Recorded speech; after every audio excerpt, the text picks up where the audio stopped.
Good morning viewers. आज मैं रमेश कुमार दसौंधी आप लोगों को हाइड्रोकार्बन्स के बारे में कुछ बताने जा रहा हूँ। जैसा कि नाम से ही पता चलता है कि हाइड्रोकार्बन्स दो एलिमेंट किससे किसे हाइड्रोजन एंड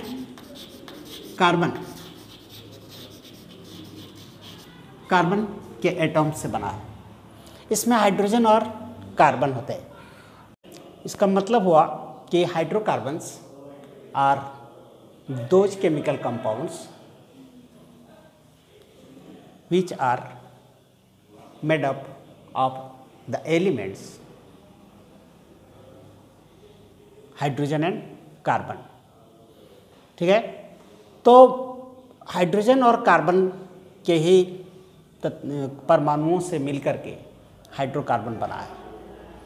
जैसे एग्जाम्पल हो गया मीथेन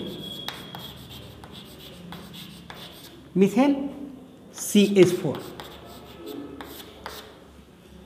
इसमें देख रहे हैं कि सिर्फ दो ही एलिमेंट्स का एटम है, एक कार्बन और दूसरा हाइड्रोजन। उसी तरह से इथेन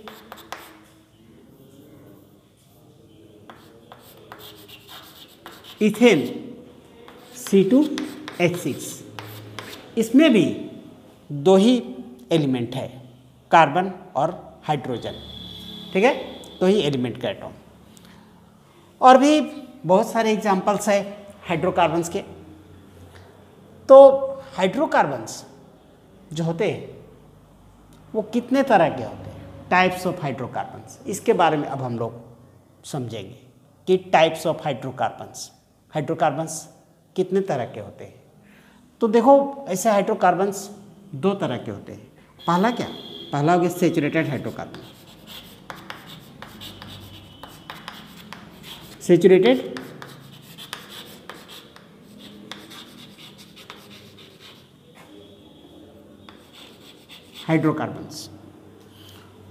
हाइड्रोकार्बन्स और दूसरा अनसैचुरेटेड हाइड्रोकार्बन्स।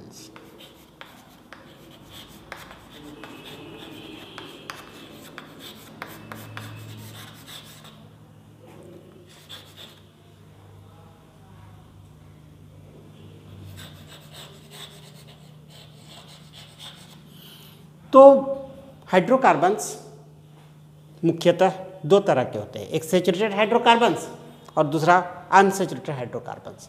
अब सैचुरेटेड हाइड्रोकार्बन्स किसको कहते हैं, व्हाट आर सैचुरेटेड हाइड्रोकार्बन्स, इसके बारे में हम लोग को समझना है।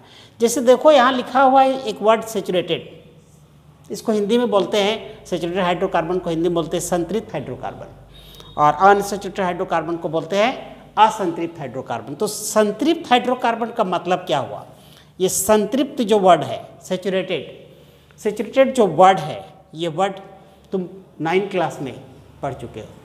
क्लास 9 में एक टॉपिक है, ये वो टॉपिक जो है संतृप्त और असंतृप्त विलयन के बारे में।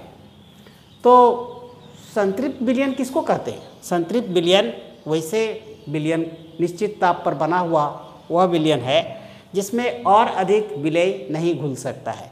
मतलब जिसमें क्या है कि और विलय, जैसे चीनी और पानी का अगर हम संतृप्त विलयन लेंगे तो क्या है, अगर संतृप्त हो गया तो उसके बाद अगर हम चीनी डालेंगे तो उसमें नहीं घुलेगा, नीचे बैठ जाएगा। तो इसका मतलब ये क्या है कि इसी तरह से ये सैचुरेटेड हाइड्रोकार्बन्स में क्या है कि वैसे हाइड्रोकार्बन को कहते हैं जिसमें और कोई एटम नहीं जुड़ सकता है। ठीक है, जितना जुड़ना था उतना जुड़ गया और नहीं जुड़ सकता है, तो इसलिए उसको कहते हैं हम लोग saturated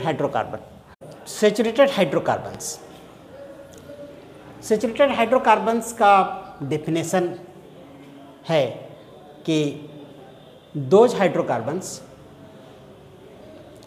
which contain only single bonding are called saturated hydrocarbon, जिसमें सिंगल बॉन्डिंग होता है। ठीक है, तो ओनली ये इसमें ये कह सकते हैं, ये भी कह सकते हैं कि those hydrocarbons which contain only single bonding between all the atoms. ठीक है, तो सिंगल बॉन्डिंग होता है। तो सिंगल बॉन्डिंग होता है जैसे फॉर एग्जांपल हो गया मीथेन। मीथेन हो गया, मीथेन का क्या फॉर्मूला होता है? मीथेन का होता है CH4। उसके बाद इथेन, ETHANE, इथेन C2H6। देखो मीथेन जो है, मीथेन में क्या होता है? सिंगल बॉन्डिंग है कार्बन और हाइड्रोजन के बीच में। इथेन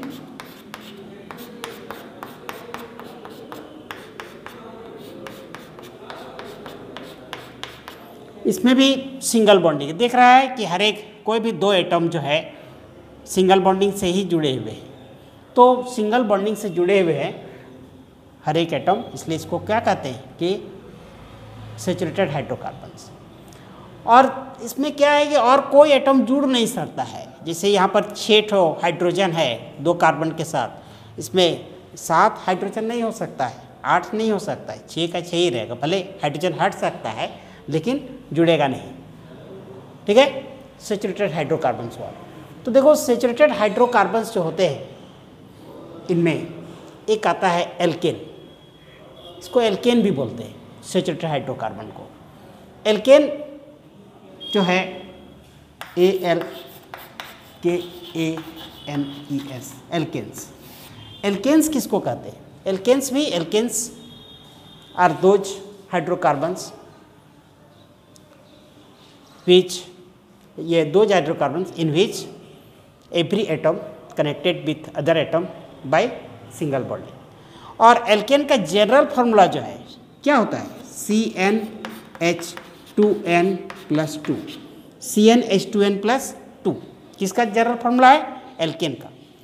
और एल्केन का जनरल फार्मूला CnH2n+2 है। जैसे कि हम लोग लेते हैं मीथेन, ये तो फर्स्ट मेंबर है इसका, मीथेन, METHANE, मीथेन। मीथेन का फार्मूला क्या होता है? मीथेन में देखो कार्बन होता है 1। अगर कार्बन 1 हो गया तो हाइड्रोजन कितना होगा? 1 कार्बन है तो 1 को 2 से मल्टीप्लाई करो, क्या होगा? 2 बन जा 2, और 2 ऐड करो, 2 और 2 क्या होगा? 4। तो मीथेन का फार्मूला हो गया CH4। ठीक है, अब CH4 हो गया तो इसका जो ये है स्ट्रक्चर है कैसे है? वो 1 कार्बन है 4 हाइड्रोजन है, मतलब 1 कार्बन के साथ 4 हाइड्रोजन जुड़े हुए हैं, CH4। उसके बाद इथेन, इथेन में कार्बन होता है 2। तो कार्बन अगर 2 हो गया तो हाइड्रोजन कितना होगा इसमें? देखो इसका एल्केन, इथेन तो एल्केन है और एल्केन का जनरल फार्मूला क्या होता है? CnH2n+2। तो कार्बन अगर 2 है तो हाइड्रोजन कितना होगा?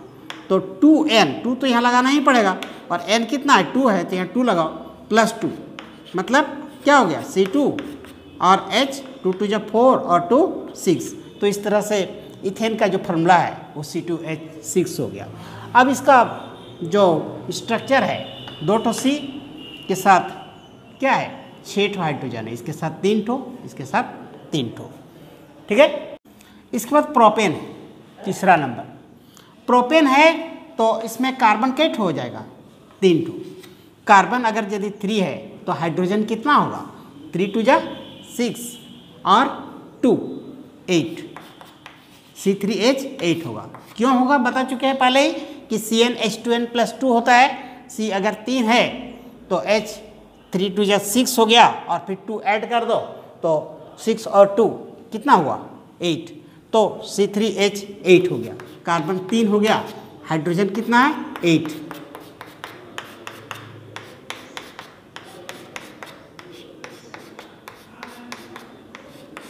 दिख रहा है कि हाइड्रोजन 8 है और 3 कार्बन है और सब में सिंगल बॉन्डिंग है। तो जितने भी एल्केन है सब में इसी तरह का सिंगल बॉन्डिंग ही होगा। प्रोपेन के बाद क्या होता है? ब्यूटेन। ब्यूटेन, ब्यूटेन C कितना? C4 हो जाएगा। H कितना होगा? 4 2 या 8, 8 और 2, 8 और 2 कितना हुआ? 10, C4H10। C4H10 हो गया तो कार्बन हो गया 4, 1 2 3 4, और हाइड्रोजन कितना हो गया? हाइड्रोजन 10 है तो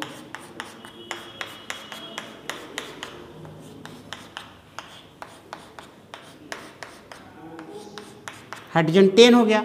तो इस तरह से ब्यूटेन का फॉर्मूला हो गया। ये यहाँ पर C4H10 है, ठीक है। देख एक बात यहाँ पर गौर करना है कि देखो सब में ANE है, कोई भी एल्केन रहेगा तो लास्ट में क्या हो जाएगा ANE। अब यहाँ पर एक सवाल यह है कि क्या सभी एल्केन का जो फॉर्मूला है वो यही होता है, CnH2n+2 होता है? नहीं, जो साइक्लिक है जैसे साइक्लोप्रोपेन, क्या है साइक्लोप्रोपेन।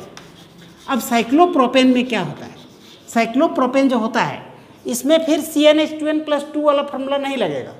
इसमें क्या होगा कि 2 हाइड्रोजन कम हो जाएगा, मतलब CnH2n ही लगेगा। तो कार्बन प्रोपेन है तो कार्बन 3 हो गया, और साइक्लो लगा हुआ है तो क्या होगा 3 प्रोपेन है। अगर एल्केन रहेगा तो C3H क्या होगा 8 हो जाएगा, लेकिन साइक्लो लगा हुआ है तो इसलिए 2 हाइड्रोजन कम कर दो, C3H 6 हो जाएगा। अब इसका स्ट्रक्चर क्या होगा, स्ट्रक्चर इस तरह से होगा, ठीक है। इसके साथ 2 हाइड्रोजन लगेगा, इसके साथ भी 2 हाइड्रोजन लगेगा, और इसके साथ भी लग जाएगा 2 हाइड्रोजन। इस तरह से देख रहे हैं कि C3H6 हो गया, और इसमें भी सिंगल बॉन्डिंग है सब में, तो इसलिए एल्केन हो गया। सैचुरेटेड हाइड्रोकार्बन हो गया, इसमें कुछ ऐड नहीं होगा, तो यह है हाइड्रोकार्बन्स, ठीक है। और वो सैचुरेटेड हाइड्रोकार्बन के बारे में बताया, अगला क्लास में हम अनसैचुरेटेड हाइड्रोकार्बन के बारे में बताएंगे। धन्यवाद।